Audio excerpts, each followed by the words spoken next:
This conference will now be recorded.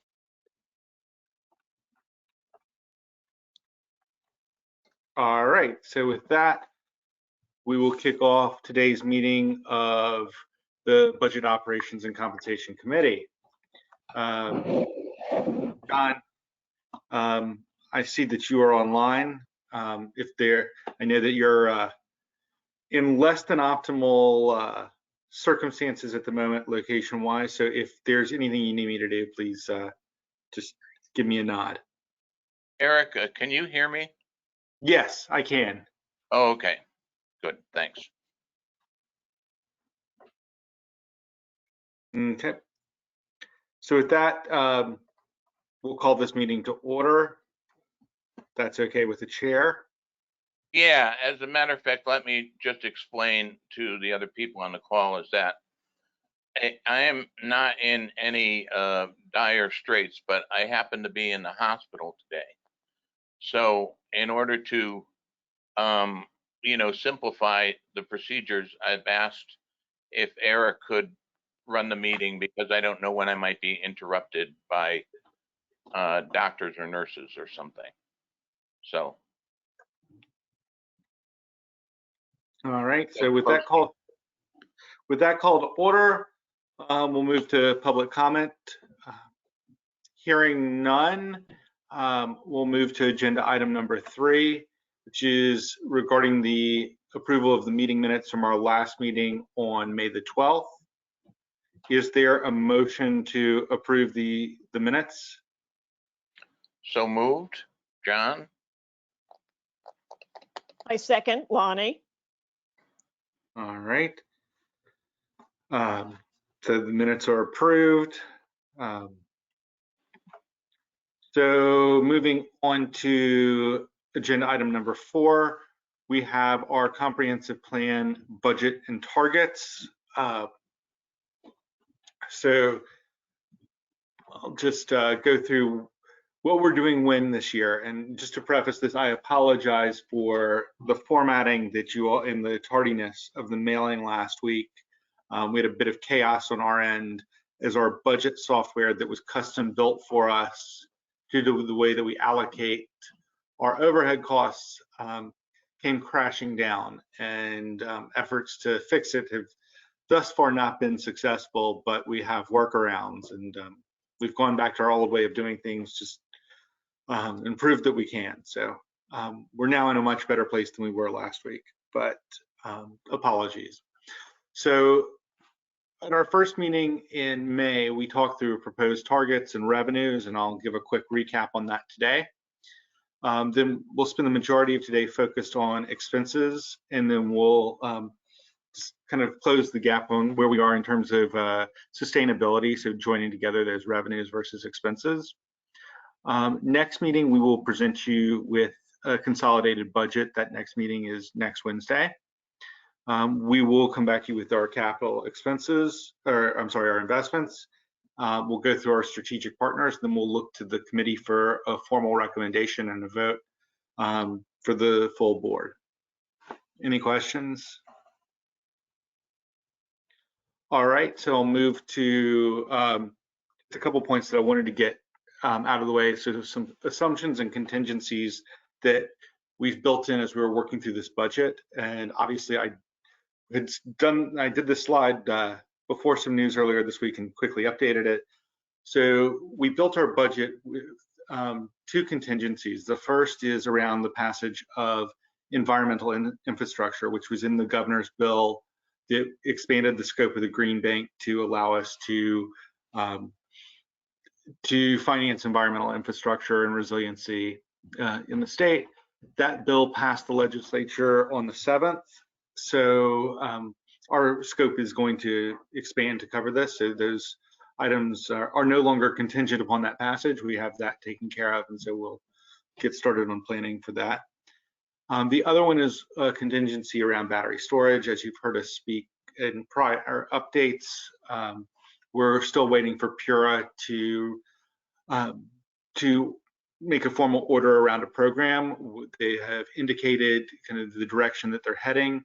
The legislature just passed a bill establishing battery storage targets, so We're expecting that order from Pura sometime shortly, but at this point, we still are looking at the expenses around battery storage as contingent.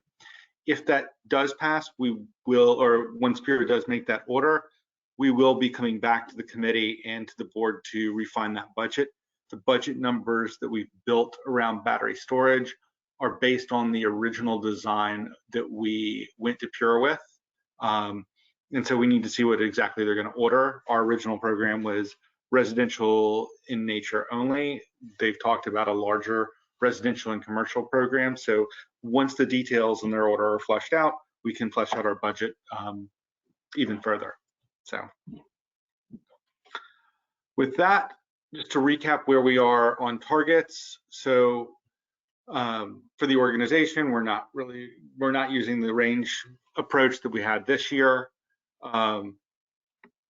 We are going back to just regular, here's our targets. For the organization, with smaller targets overall in the past, that's just due to RCIP sunsetting. So for the organization, we're going with 4,800 projects, $167 million in capital deployed, and 48.9 megawatts of capacity installed. We believe that those projects will reduce emissions by 91,000 tons.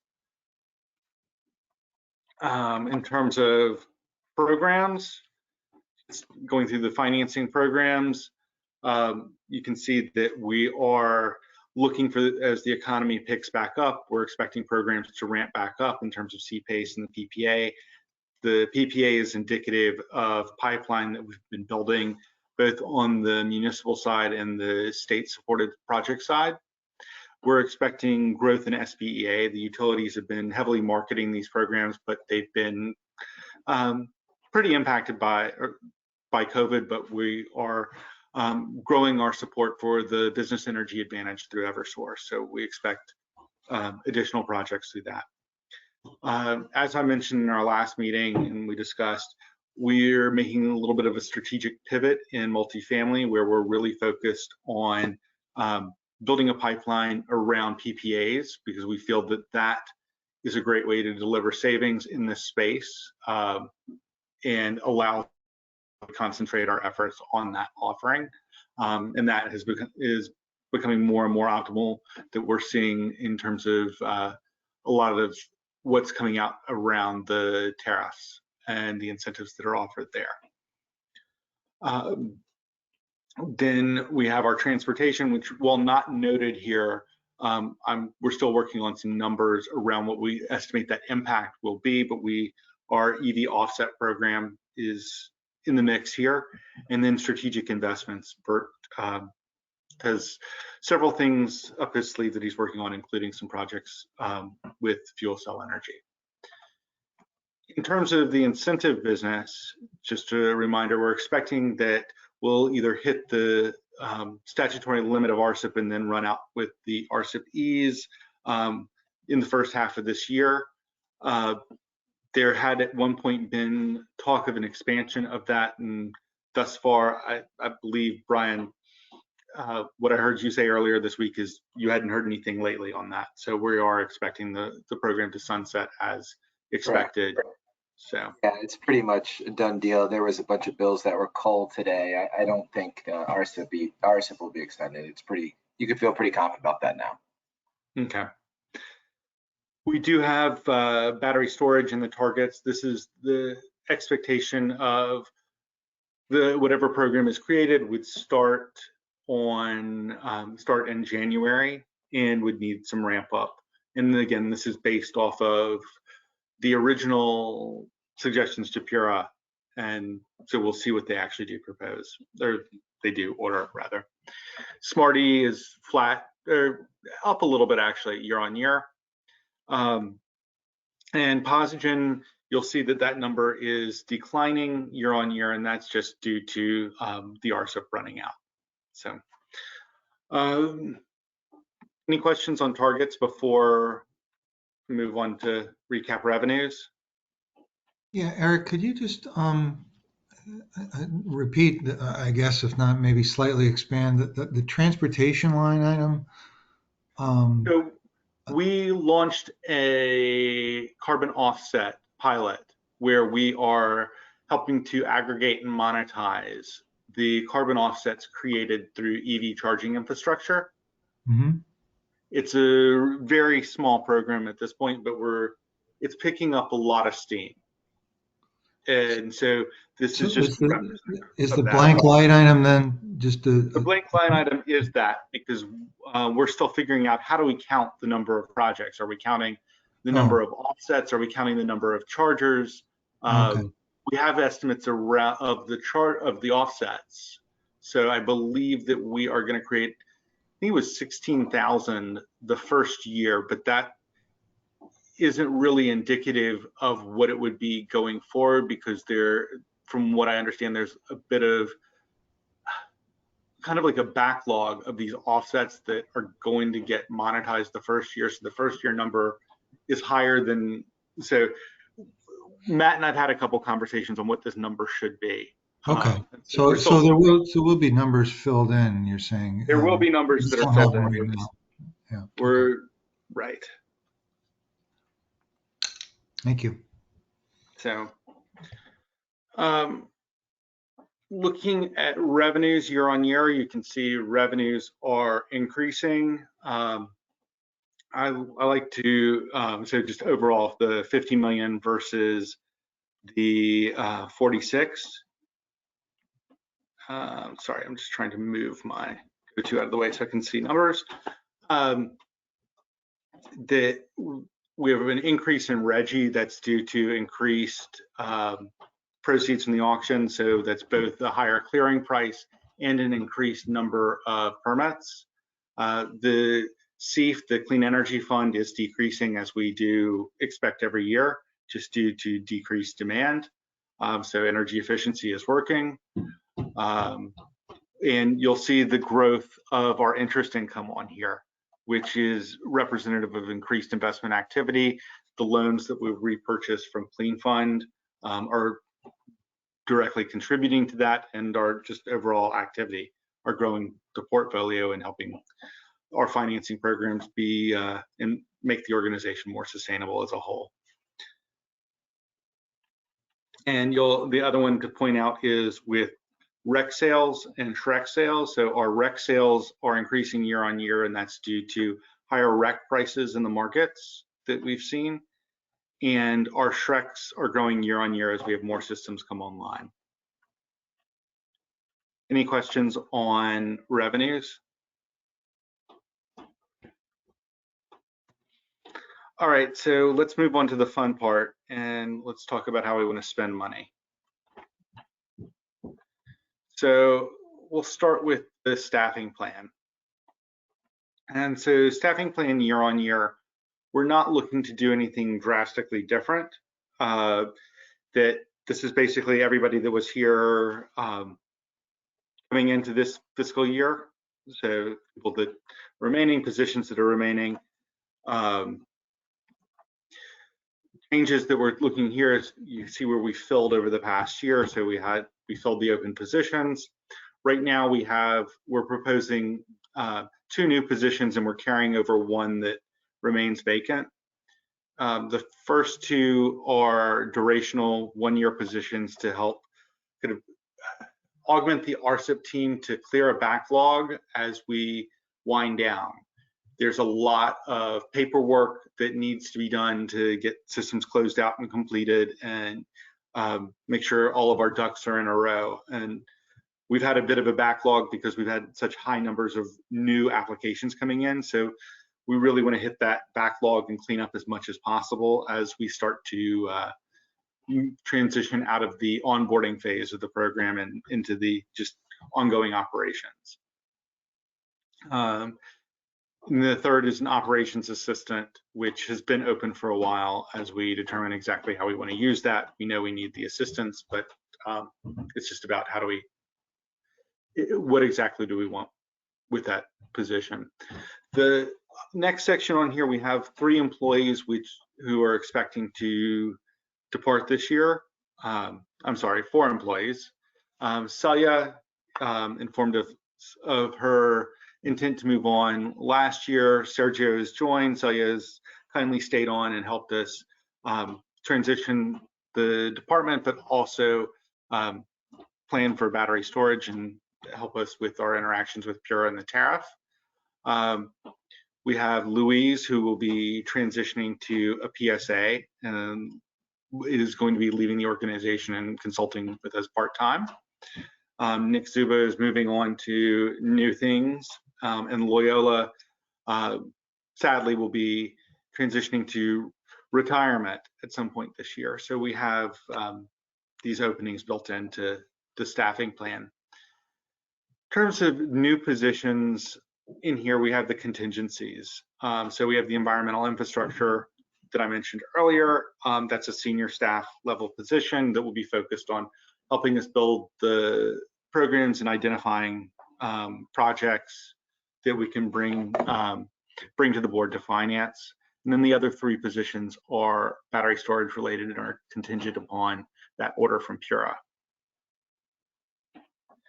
The other item to note on here is we are proposing an increased merit pool of 4%. And this is in line with what we're hearing from other quasi-publics and what they're doing. And this is also kind of back to where we were before the 2015 sweeps of the budget. So we used to have 4% merit pools. We obviously cut that out of necessity a couple of times, and so just where the economy is and where others are, we felt that was appropriate. Are there questions on staffing?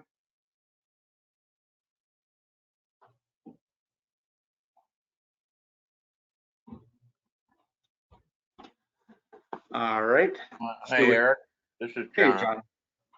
I just want to say that I think that the 4% merit pool is a reasonable step to take, and that I don't think it will create any angst out there among out in the hinterlands. But I don't know. But I think that it's well deserved. Well, thank you, John.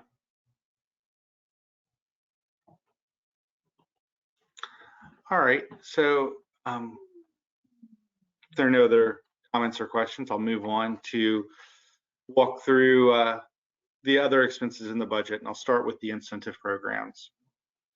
So overall expenses here are reflective of the wind down of the acquisition phase of the program. So as we've mentioned, we'll hit targets, but now we've got to finish processing applications, make sure we get everything buttoned up, and just kind of prepare for our ongoing asset management of the fleet and to ensure revenue production in terms of the corrects. And the main item in the budget around that is the replacement of the 3G meters. And we really need that to ensure that we're producing the maximum amount of RECs and SHRECs.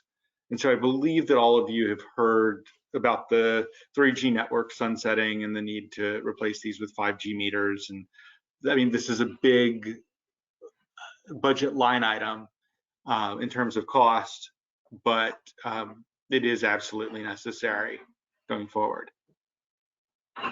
And we are looking at a variety of ways of doing this, that some of which could have be significantly better for our budget, but they're going to take a bit of wrangling to get everybody comfortable with it. So this number allows us to navigate towards that. So this is kind of a worst case scenario for the year, I believe. In terms of battery storage, as I mentioned, we have the new program contingent upon the Pura decision, and we will be revising that budget and back to the committee for a special meeting once there is an order. But we do choose to leave this in there because this is indicative of where our aims are, and it would allow us to start hiring a program director, and engaging consultants as we start to build out that program and help us build out the program and build out the budget. So it's budget to build out budget is some of that. Then finally, Smarty, we have a decreased budget year on year due to a decrease in projected fees for historical preservation review. The original number that was in there was quite large, and we've used a chunk of it, but not nearly all of it, and we realize that we don't need anything near that going forward. So that's why you see about a $300,000 drop there. So just looking at the incentives we intend to pay out for the year, or we're forecasting to pay out, these are all in line with everything that we're doing. It's the PBI is for RSIP, the performance-based incentives. Those are going to be ongoing for at least the next 15 or 16 years, as that's how, I'm sorry, not 15 or 16 years, I'm sorry, 6 or 7 years, systems that are coming online now, but we should be at about the peak of those now. The EPBB, the expected performance-based buy down, those will continue throughout the year, and those are the upfront incentives.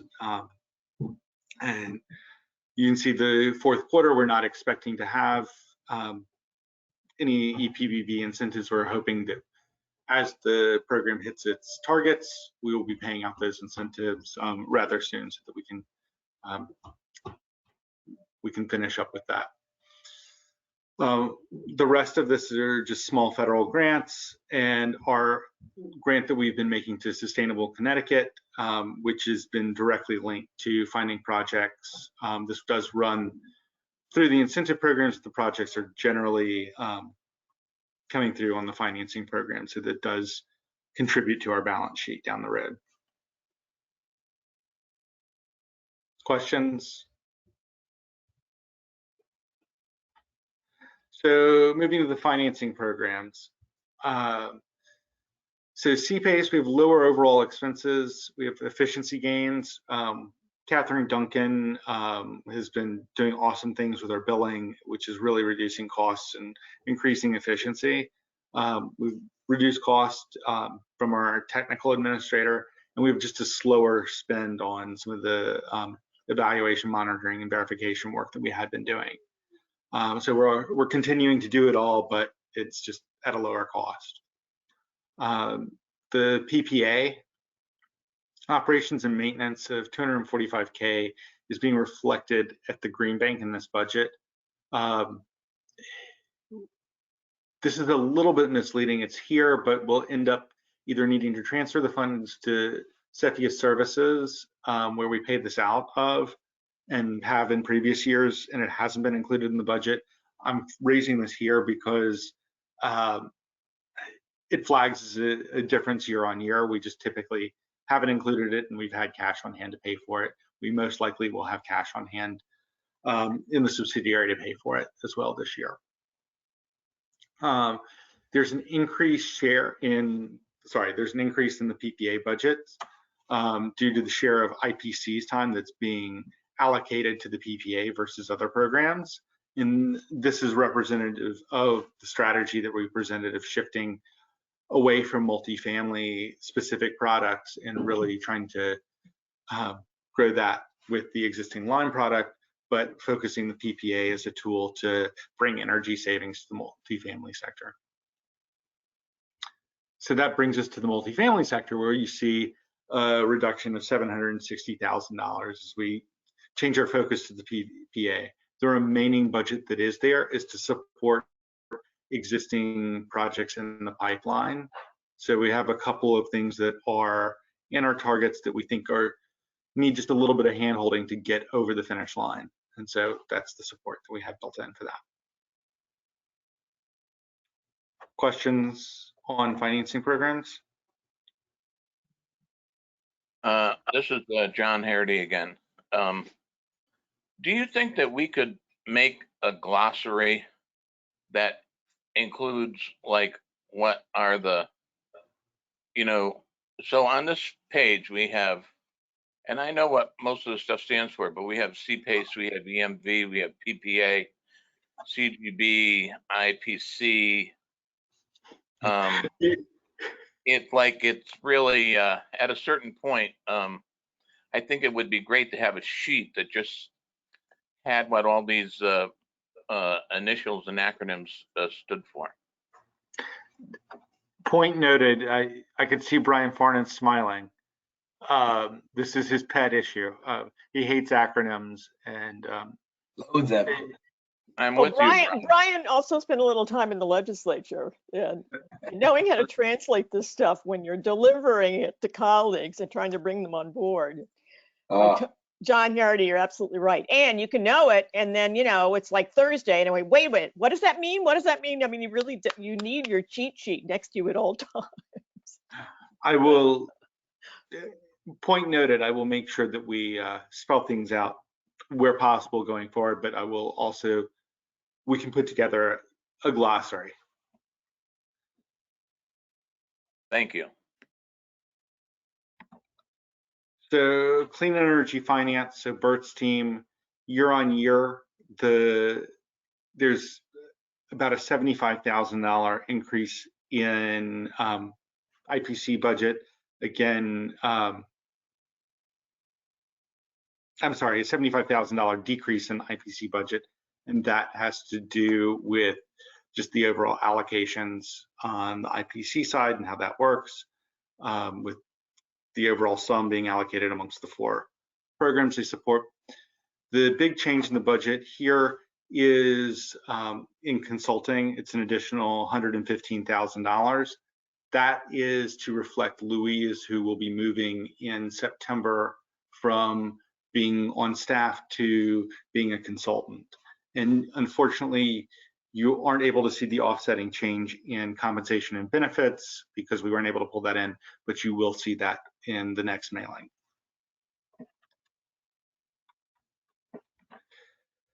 In terms of marketing,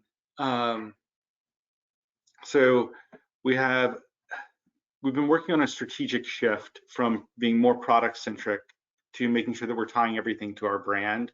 We really want the goodwill that we have been building at the product level to attribute up to the brand, and that is really driving our media strategy. So we're making sure that we do have product level media efforts, but we're making sure all of that ties to the Green Bank, and we're really pushing out our what we're doing media-wise along our product line. So home solutions, building solutions, and investment solutions. And so I bring that up now because it has shifted some of the expenses from the product level up to the brand level. We are also implementing an organization-wide contractor outreach strategy. We're trying to be more proactive with contractors because we recognize that they are really in the position to be growing our programs. And so we're trying to be out there and engaging with them, listening to them, trying to provide them with whatever they need to get more projects across the finish line. And so we're making a little bit of some resource allocation changes in terms of staffing to support this. There's some budget changes here, so we're increasing budget to provide for programming here, making sure that we have the ability for people to travel and see what's going on with contractors, have regular listening sessions, so on. And then the other big change in terms of the brand level and the marketing budget is we need new assets. That a lot of what we have is stale, that our case studies are 5 or 6 years old. The technology that they're highlighting is not necessarily what we want to be highlighting. We need new photos, we need new video, and our website has been cited as not really conveying the points that we want to convey. And so we've been working this year with consultants on helping us design something that's better, and then this next year we'll look to actually replace it and implement those recommendations. In terms of product level marketing, there's an increase of about $113K for the CI&I budget, and that's an increase in what we're doing for Solar Map, the marketplace assistance program for the towns and the state. And that's just direct, that we're basically paying our concierge service to get these projects over and help them apply for the ZREX, help them get everything sited and built, identify developers, the whole gamut. And that's the easiest way I think we have in terms of getting a project to fruition, is just through that channel. And so from my perspective, it's money very well spent. The other item here is we have an additional line item where we're looking to use energy audits to identify, or to work with building owners to help identify energy efficiency projects. In the Resi budget, we have a decreased overall expense just due to the moving of the media costs up to the brand. But we've added in some new expenses to support LMI outreach. So we really have, as you all are aware, we've set targets specifically for reaching vulnerable communities. We've been working on figuring out how do we grow Smarty and LMI communities for a while. And so we've specifically set aside some budget to help us do that. Multifamily marketing is now being supported through the CNI marketing, as it's the PPA is the product. And then the other big change here is we do have a budget for battery storage marketing and making sure that we can support the rollout of that. Hey, Eric. Can you hear me all right? Yes, sorry, go ahead, Eric. Just want to say on the general operations, I think that those are really smart moves. Congratulate you on working internally and with some consultants on that. I guess my comment is, to the extent you can measure the effectiveness of this shift, not only be helpful for green bank purposes, but I'm thinking of in like the joint committee perspective. I think there's there may be some lessons learned that could be helpful for the CLM group, the Energy Efficiency Fund folks.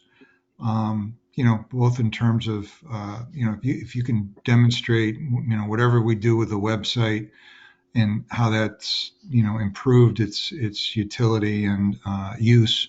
And I don't know to what extent we can measure these things, but I think I think these are great priorities to work toward, and maybe something to think about in terms of sharing with the energy efficiency fund, not necessarily right out of the gate, but Absolutely, and yeah. thank you for bringing that up. So we have done some market research around this in terms of just general brand awareness.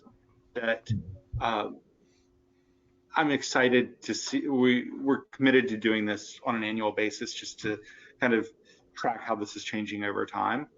And so I'll be excited to see how that changes a year from now. So we did an original market research study about 18 months ago. We're refreshing that now, as we've had a couple years of just being in market as a brand, and now that we're more formalizing the strategy and going forward, we're going to continue to do this. So I'll be curious to see how that is going forward. In terms of working with the joint committee and just Energize CT, I know we've looked at that website a lot, and I know that they're going through a bit of a redesign at the moment, and our team has been involved in pieces of that, and so we can't wait to work with them going forward on this. I think that we're both going to have much better websites in about six to 9 months, assuming they're on the same timeline we are. So that's great. And then in terms of the consultant that we chose to do this work, we actually engaged a group called Stark Raving out of Massachusetts, who are, they did some great work for the Massachusetts Clean Energy Center, CEC. They have Stark an Raving, is that their name? Stark Raving? that is their name. Oh, I would have hired them just based on that alone. I wouldn't have had to look at anything else. But that was the greatest thing about the marketing RFP is some of these groups just had awesome names. Yeah, we're really excited at what we think that they can deliver for us. So, and then just kind of in terms of, I'll call it the aesthetic and the approach that we're coming at with some of the marketing.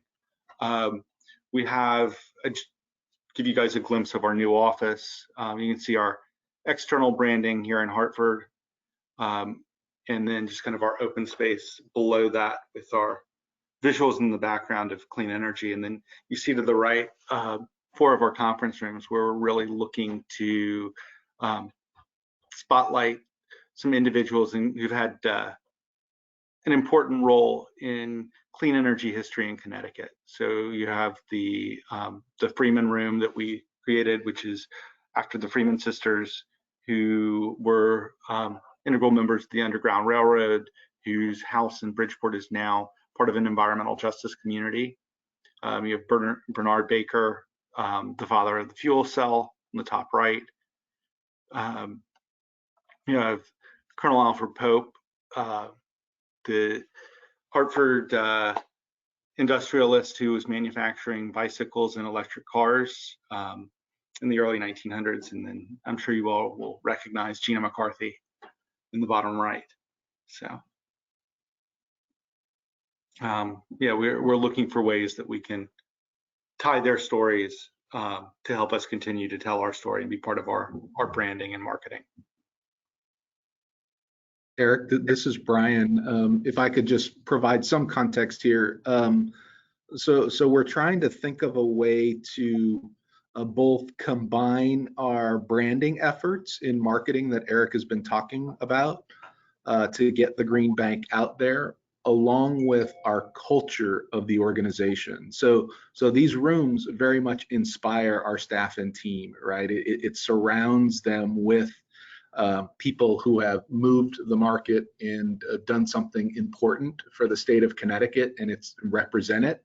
So we're trying to think of a way, a documentary, maybe there are other social things that we can do, communication things that we can do that communicate both, or that tie the Green Bank brand to the innovation and the history of clean energy innovation in Connecticut. So I think, Eric, when you say we've got like I don't know if it's a hole in the marketing budget or like something to think through in terms of documentaries. Yeah, we at the moment it's a hole, but I need to think about a way to put in a placeholder, or not a placeholder, but to fill that hole as a placeholder as we think through what is actually necessary there. Yeah, Brian, it's Eric. I think that's a good idea to blend in with the marketing stuff. I would just be very careful about putting together anything that would come across as political. I think the historic component is a great one, and certainly the building you're in now perfectly reflects that. I would just be careful about making sure we try and stay away from anything that could be construed as a political message. I agree, and I think that there are ways to do that with focusing on certain stories here as opposed to others is a good way, or prioritizing a couple over others is a good way to make sure that happens. And just to kind of add, like, I guess you probably don't get in these kind of positions of history without being political to some degree, right? I mean, Bernard Baker is the founder of Fuel Cell Energy, and fuel cells have their contention, right? But yet we are showing a renewable hydrogen future, a green economy future, where we envision one day renewable hydrogen powering fuel cells. That is the renewable hydrogen economy. But there are issues around natural gas. So we're kind of raising the question and the point when people come in the room. Albert Pope, Teddy Roosevelt, rode in his vehicles, right? So, you got the square deal and everything around the square deal with Teddy Roosevelt. And of course, Gina McCarthy, our hearts out for Gina, like she is our modern day hero. I would say the Freeman sisters with the Underground Railroad and environmental justice, Justice 40 is very much front and center right now in terms of equity. So they all have their tones of politics, but I take your point, Eric, just in terms of navigating those carefully. And I've always felt like we've been bipartisan in our approach. So we just need to be conscious of political sensitivities.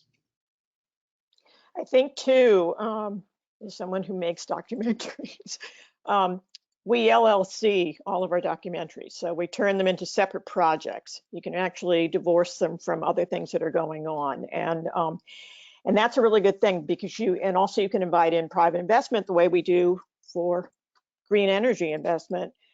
And there's nothing that motivates people like a well-told story, and it can go in a million different venues, and it can be seen on demand, and it can propel in the Freeman houses. I mean, that whole story is so remarkable, that we talk about Tulsa, and right in Bridgeport in Connecticut, we had a thriving free Black community, and also Native Americans, and working in shipping and maritime work. And so there was a hotel, and it was very, there was wealthy people came, including a lot of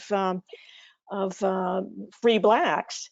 That's where they came to, invest and to enjoy and all of that. And that story has never really been told. And there are people in Bridgeport who are trying to tell the story. And that's really, and now with the coal plant, finally, but that's still an issue. Who's going to pay to remove it, and what's going to go there? And that's right around where this community was. So I think there's an opportunity to bring in private investment who'd be very interested in doing this, LLC it, separate it, but also have it be part of, what it is, it's an amazing, perfect combination. It's an energy story. It's a human rights story. It's a social justice story. It's a public health story. We've just made racism a public health crisis in the state. And that one story, right there tells all of it. And there's so many people eager to do that. And I think, you'd even can bring in somebody to kind of be the host, a well-known person might be able to come in to do that. They would be really intrigued to do that. And then that expands also our reach and our ability to really get people emotionally ginned up. So we were talking earlier when John Harity said, all the damn acronyms. That's how energy gets discussed so often. And we lose so many people who could get really excited about what we're doing, the way we are, by telling the stories that way. So, I think it would be great if we could make something happen. Awesome. So Eric, I think what we can do, Eric, is maybe think about a placeholder. We'll come back to the B&O next at the third meeting, but we should think about it from this public-private notion that Lonnie is talking about, meaning use some of our budget as a way to attract others to fund it, so that we use our model to leverage and get other people in. So let's put our heads together and think about how we might, encourage that step up to whatever a budget. Awesome. I like the idea of bringing the green bank model to filmmaking. So, cool. So moving on to research and development. So what are the areas that we really need to, not need to, but are going to continue to innovate in this space?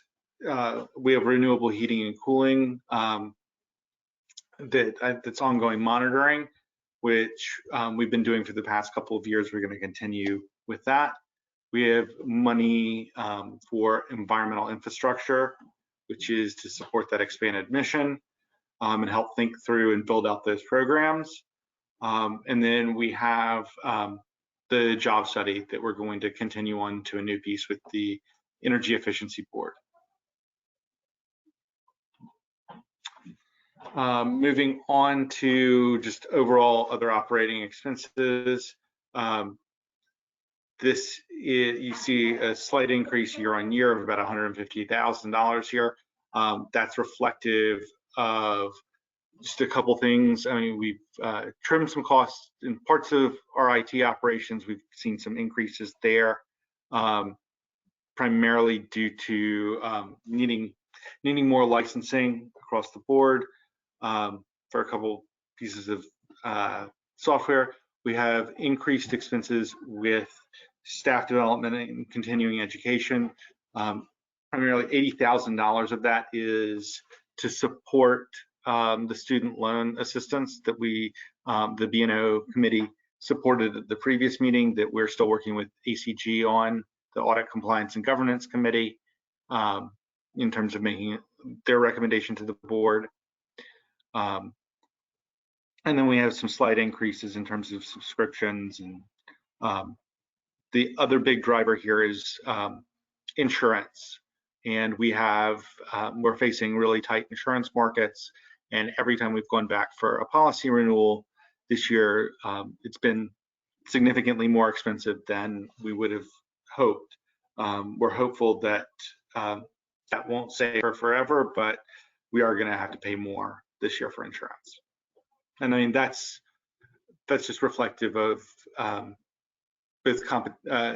either competition or lack thereof in those markets, or increased risk in terms of things like cybersecurity.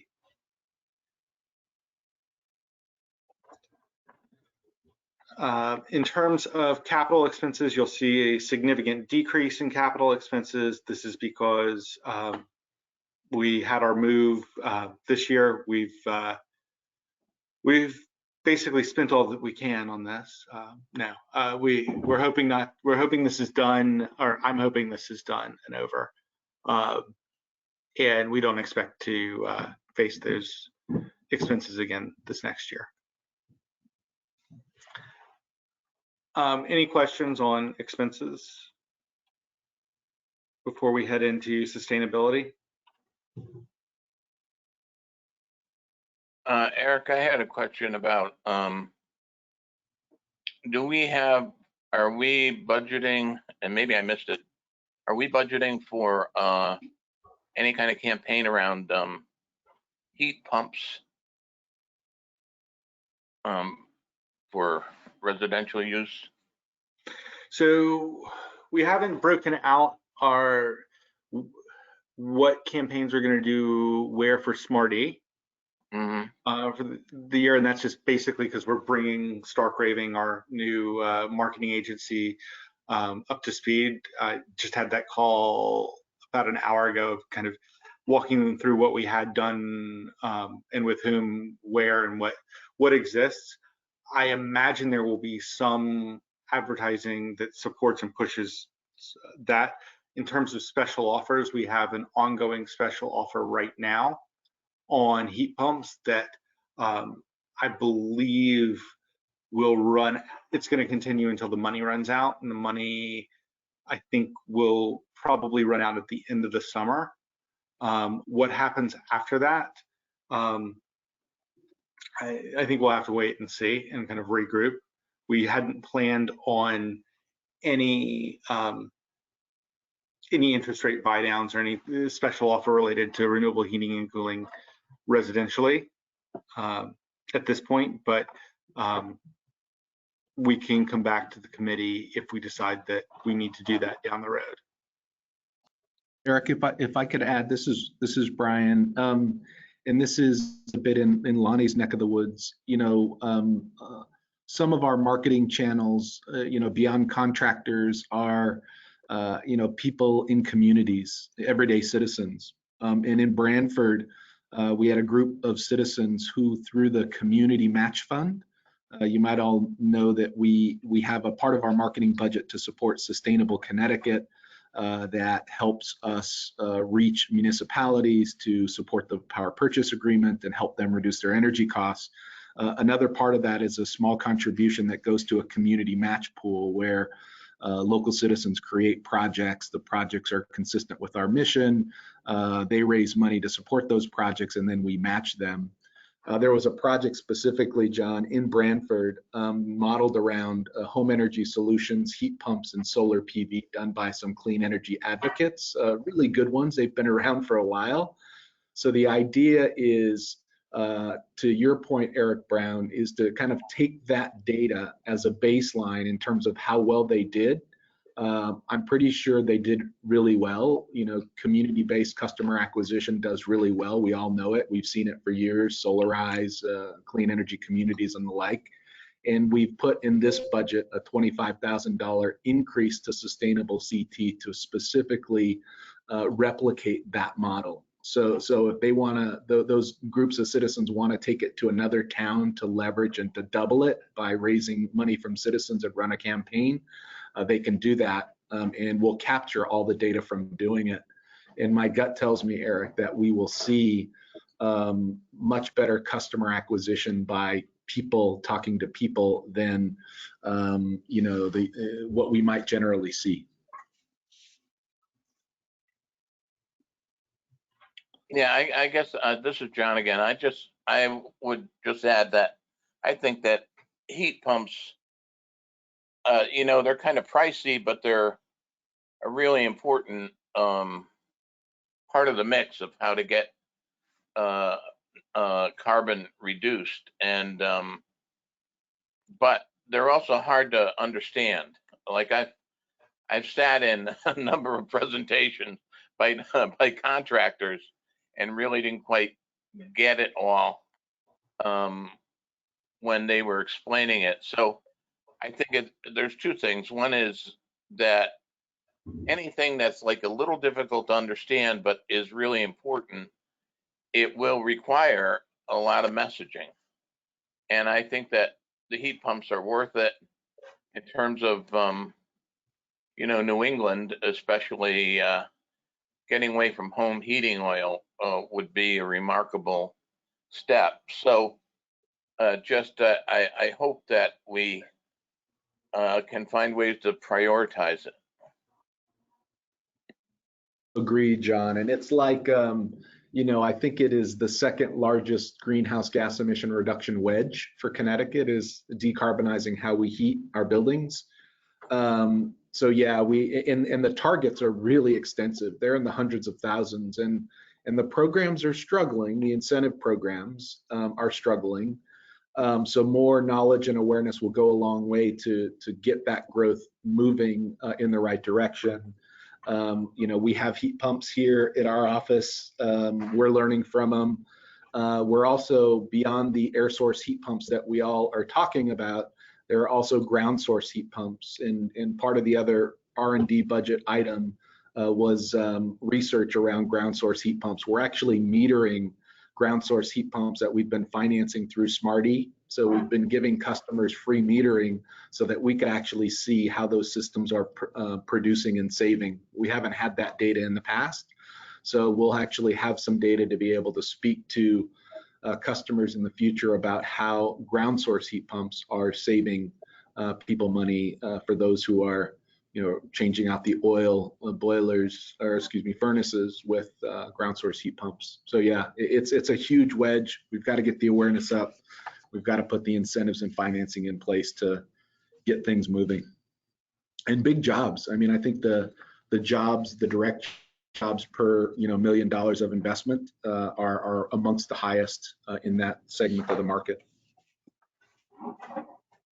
This is Lonnie. I just wanted to mention too, I'm just thinking of marketing, and Eric, you may already know this, but we are doubling the size of our animal shelter, and we're greening our animal shelter. So the animal's been removed from it. There's a little bit of controversy because construction costs are spiking. The pandemic has created you know, spikes in how much they thought it was going to cost, but it's going to be fully, I think zero carbon. I think that's what they're going for. And I'm just thinking puppies and kittens and little gerbils. And I mean, I'm just thinking all the great lovable marketing photos we could pull together as they move back in to their new green animal shelter. So awesome. Yeah, let me talk to the team. I'd love to figure out a way that we could take advantage of that, for lack of a better, make sure that we capture something from that. Yeah, oh, definitely. Now you don't want to lose that opportunity. And the first selectman, you did a webinar involving him recently, and the animal shelter was named after his grandfather, Oh, and cool. who rescued animals who just on his own and found new homes for them. And then they created it was really an outgrowth of something he did as a private citizen. And the head, Laura Bourbon, has it, and she's really, really very smart at this kind of stuff. So yeah, we can pull that together. That'd be great. Oh, certainly. Lonnie, you're reminding me, Lonnie, of the Nissan commercial, the car commercial with the golden retrievers and the dog and the puppy, who kind of pulls his paw down to the I think the boxer who's in the diesel truck driving next to it, and the boxer honks his horn, and it's all to make an emotional connection for the viewer that little puppies and dogs equal buy a Nissan. You know, it's kind of it's cute. And of course that's advertising babies and puppies. That's been the big marketing thing forever.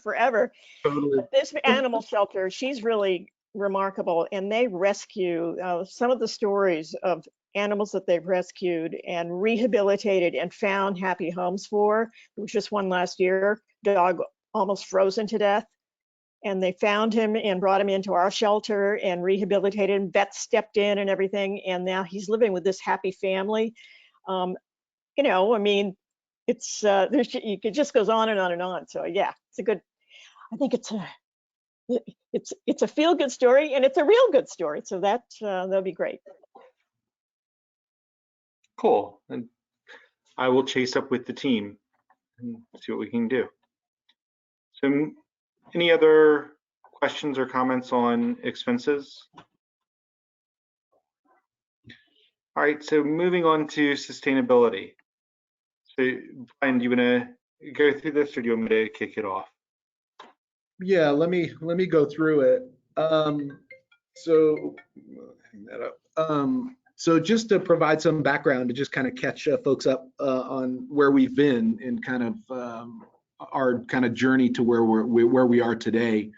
So, you know, back in FY 2018 and FY 2019, as a follow-on to the October 31st, 2017 sweeps, which directed, you know, $32.6 million over the next 2 fiscal years from the Green Bank through its administration of the Clean Energy Fund and Reggie allowance proceeds to the general fund. That December of that year was when we developed our sustainability plan to essentially restructure ourselves to one, you know, navigate ourselves out of the problem that we were dealing with, which was a cash flow problem, and then just refocus ourselves on the future, where we've got long-term structural budget deficits that that the state is looking at. So how do we think about managing ourselves in the context of what could be ongoing pressures? So some of the things that we did, you know, we cut programs and projects that we had actually approved. You know, we needed to protect cash flow. So we cut a number of anaerobic digester projects that have been approved. We're seeing those kind of sit on the sidelines today. Hopefully we can get those back and moving. We reduced operating expenses. This was a big one. We reduced the target was 27% operating expense reduction, which is a heavy hit. Part of that was reducing headcount. So we severed some staff members. We also transitioned staff members from the Green Bank to a co-funded nonprofit that we created called Inclusive Prosperity Capital, which you've heard us talk about. So we co-founded them with Deep and the Kresge Foundation, and our ability to move 8 of our staff members, really incredible staff members, to there allowed us to reduce some of our overhead. So that allowed us to reduce our operating expenses. But anyways, that led to us essentially restructuring the organization into 3 parts. which are pretty common today. You know, we set our agenda, our board agenda, around incentive programs, financing programs, and committees.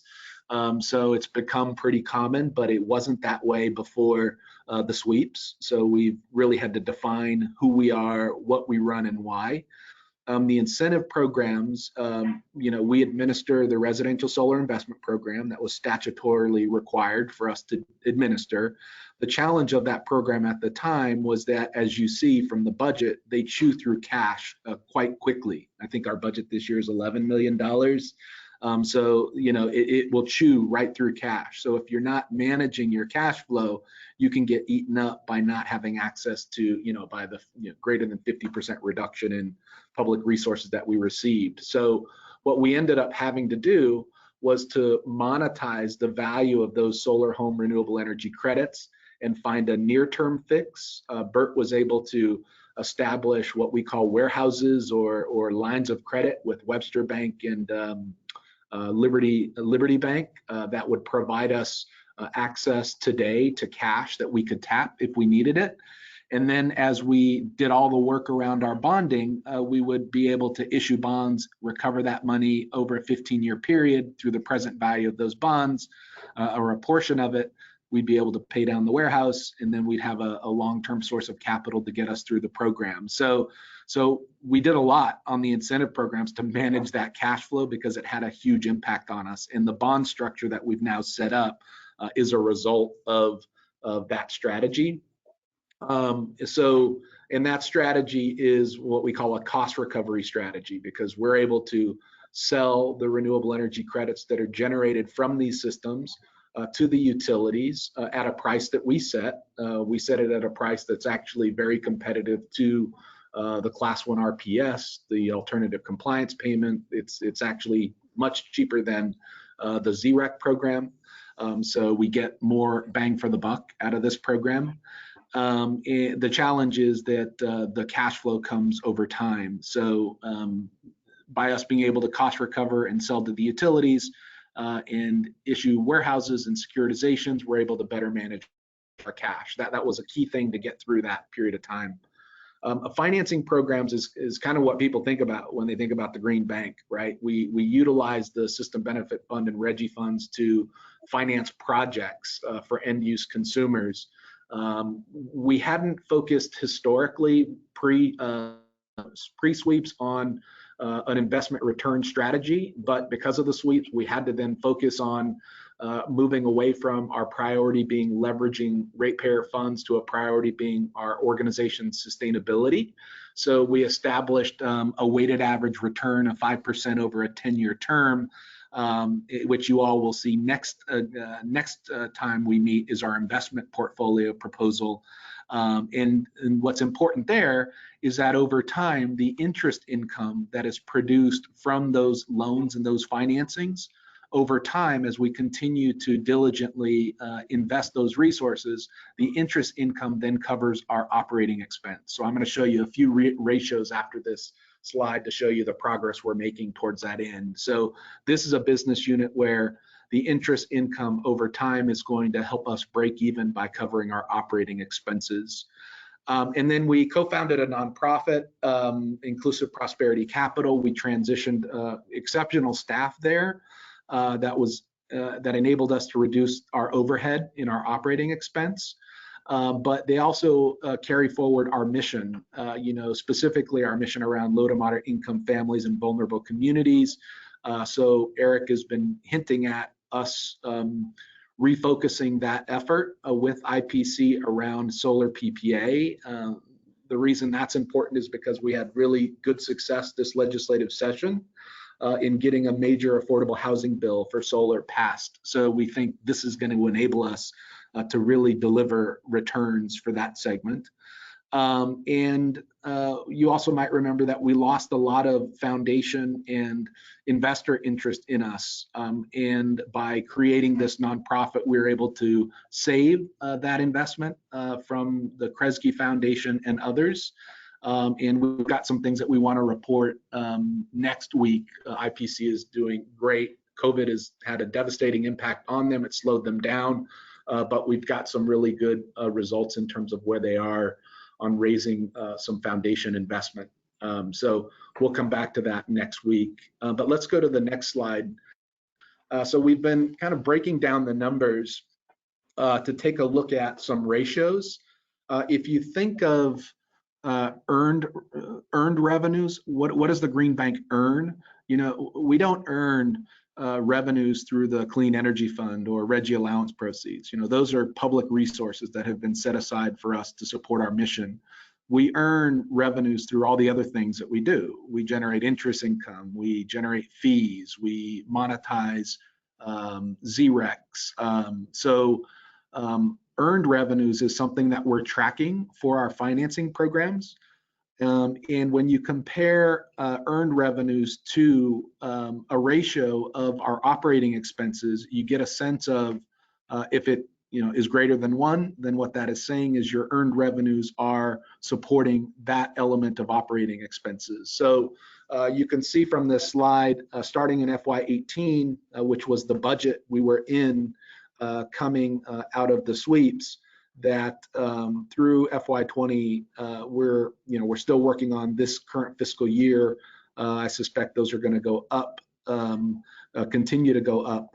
But what you can see with the staffing sustainability ratio, this is a ratio where we look at the earned revenues to the personnel related OPEX, our people, right? So to the extent we are raising revenues that's covering our people, that's a ratio that we're looking at, and we're doing great. We're at greater than 1 there. The second one is program sustainability. So it looks at earned revenues to our total operating expenses. So not only personnel related operating expenses, but non-personnel related operating expenses. Our consultants, all those other things that are below the personnel line item are in that, except we do net out our pension and OPEB expenses, which are, what would we call them, Jane? Unrealized expenses. They're kind of obligations for us to report. So we net that out, but you can see that we're making progress on program sustainability, and where you can see us, adding in or taking out pension or OPEB are the next 2 stretch targets. But Jane, anything just to bring more clarity on the pension and the OPEB? Yeah, with the implementation of a couple of government accounting standards, we had to bring the liabilities for the pension and the OPEBs, which are the post-employment health benefits, onto our balance sheet. And the state runs through an actuarial valuation, and then they do an allocation, and they give it to the separate business units that do their reporting separately. And we do the entries to pull those onto our balance sheet. I personally don't believe it has much basis in terms of what we will pay out given the level of staffing that we have, but each of them runs in the probably $20 to $25 million, which seems ridiculous for a staff of less than 50 people. So it's more of just making sure that the accounting is pushed down to the appropriate business units within the state of Connecticut, and it is supported by an actuarial valuation and allocation. However, for us, we don't have any say in what we're given, and we have no control over that expense, and it actually is not costing us any cash as well. So I would look at it similar to the way that Brian looks at the system benefit charge and the Reggie funds. We get those things because we live and breathe, not because we have any control over them. Great. So we're looking at these ratios. We're still, Jane and I, Eric, Bert, we're taking a look at them. We're fine tuning them. These have become our barometers for progress on the sustainability plan that the board approved in December of 2017. Next week, you will see a memo where we're going to update the board on the progress on sustainability, where we're going to go through detail kind of in each section: the incentive business, the financing business, our support of IPC, the nonprofit. So you will see that in a memo. And what we are setting the context for, setting the stage for, is continuing our commitment to supporting the nonprofit Inclusive Prosperity Capital. We have lost a year, they have lost, well, we've all lost a year and a half given COVID. They were making substantial progress. COVID hit, that slowed down their fundraise. They lost a few staff members. So by us continuing our activity with them, we're going to continue to deliver on our mission and continue to help them navigate this and get to a point to where we need them to be, which is sustainable, just like us. We're working hard on putting all these numbers together on sustainability to show you that we've made good progress. Let's continue what we've been doing while at the same time helping IPC become sustainable too. I don't know if Eric, you wanted to add anything there? No, the only thing I would add to that is just that with our current relationship with IPC, I mean, they really are integral to the delivery of several of our programs, and so it really behooves our mission to help them get to sustainability as well.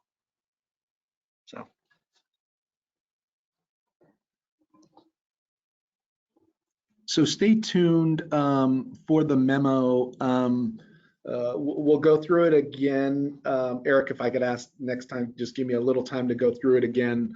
I'd like to get the committee's feedback on the memo because it's an important tracker of the progress we've made and the commitment that we made back in December of 2017. I feel really good about it. We've executed on all three areas, and it's really, kind of stay the course, stay committed, keep support for IPC, and we're going to get there.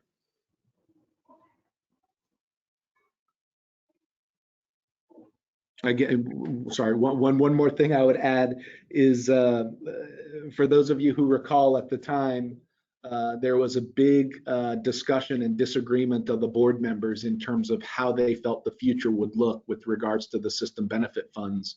There were board members who felt that they were going to continue to be swept, and there were board members who felt that the law would go back to what it was and there to be no sweeps. We've worked really hard with Governor Lamont. We've worked really hard with the Connecticut General Assembly to ensure the bipartisan nature of what we're doing here. And knock on wood, the budget things are broadly coming around, and no one is looking at sweeps. So the best case scenario that we had laid out is where we're heading. So just continue to support our loan and financing programs, and that interest income will continue to increase and get us to a point at which it's covering our operating expenses.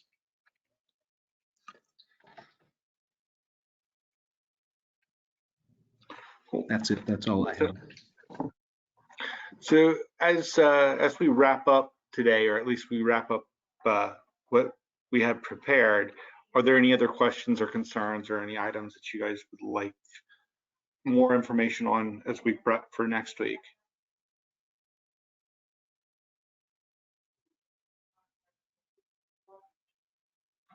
I just have kind of a procedural question. The meeting next week, can you just sort of give us, because I have a difficult conflict to avoid next week. What's the function of next week's meeting versus today's meeting? Next week is the actual vote on the and the recommendation to the committee. So that'll have the consolidated budget, and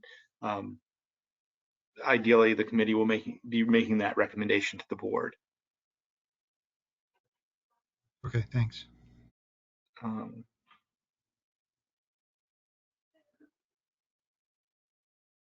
So in terms of, so did I hear you correctly that you have a conflict next week? Yeah, I actually have another board meeting. So we can talk offline about how to, take care of my vote, whether it's by proxy or some other method. Okay, we'll I'll reach out to you. Thank you. Thanks.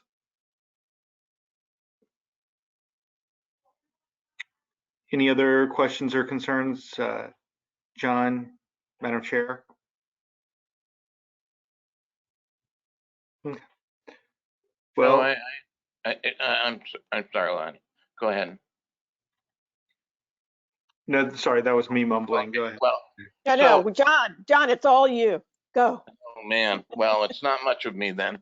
I was just gonna say, it's just been remarkable that we've been able to transform ourselves into this sustainable model. And, I think that the balance, as was pointed out when we headed this way, is to be sustainable, but not so sustainable that people don't think that we need to be supported, or that we're just another entity in the marketplace. So, the way I see the bank's success going is that where we have success and we feel we can let something go, that then we head to the next thing, and we're always continuing to